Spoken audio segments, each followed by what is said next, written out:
प्रदेश में कुल 165.55 लाख किसान क्रेडिट कार्ड का वितरण माह जुलाई 2021 तक किया गया है, जहां 2012 से 17 की अवधि में 2,39,515.07 करोड़ रुपए का ऋण वितरण हुआ था, जबकि वर्तमान सरकार के समय यह बढ़कर के 4,71,723.82 करोड़ रुपए से अधिक हो गया है।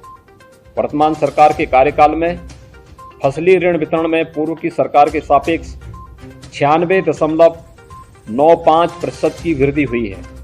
प्रदेश में प्रोक्योरमेंट में के क्षेत्र में भी निरंतर प्रगति देखने को मिली है। खासतौर पर धान की खरीद 2012 से 17 की अवधि में 123.6 लाख मीट्रिक टन से वर्तमान में बढ़कर के 214.56 लाख मीट्रिक टन हो गई है।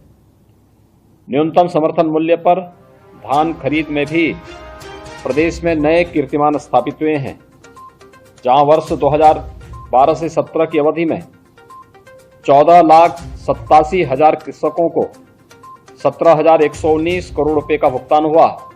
वहीं वर्तमान सरकार के समय में 31,88,000 किसानों को अब तक 37,885 करोड़ रुपए का भुगतान किया जा चुका है।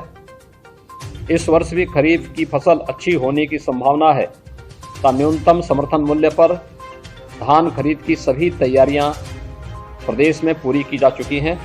तो देश की सबसे बड़ी आबादी का राज्य उत्तर प्रदेश की अर्थव्यवस्था की रीढ़ कृषि है और विषम परिस्थितियों में भी कृषि और किसानों का कल्याण ये उत्तर प्रदेश सरकार का मुख्य लक्ष्य रहा है। कोरोना महामारी ये पूरी मानवता के लिए घातक रही है। स्वस्थ जीवन व्यक्ति की सबसे बड़ी आवश्यकता है।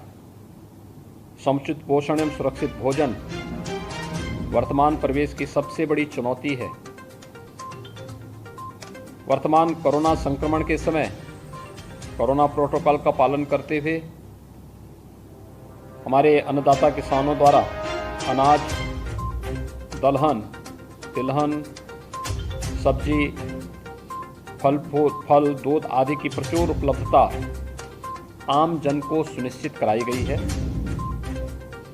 मुझे सूचित करते हुए हर्ष हो रहा है कि उत्तर प्रदेश ने विगत 4.5 वर्षों के दौरान खाद्यान्न उत्पादन का एक नया रिकॉर्ड बनाया है।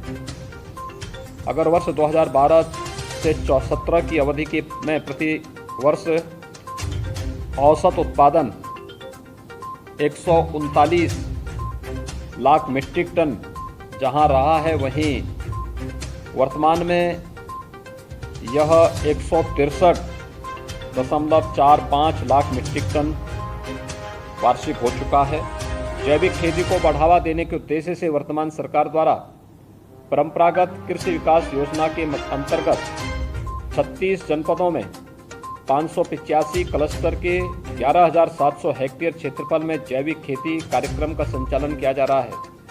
इसी प्रकार गौ आधारित प्राकृतिक खेती के क्रियान्वयन हेतु 35 जनपदों के 38,670 हेक्टेयर क्षेत्रफल की रुपये 197 करोड़ रुपए की कार्ययोजना भारत सरकार को प्रेषित की गई है।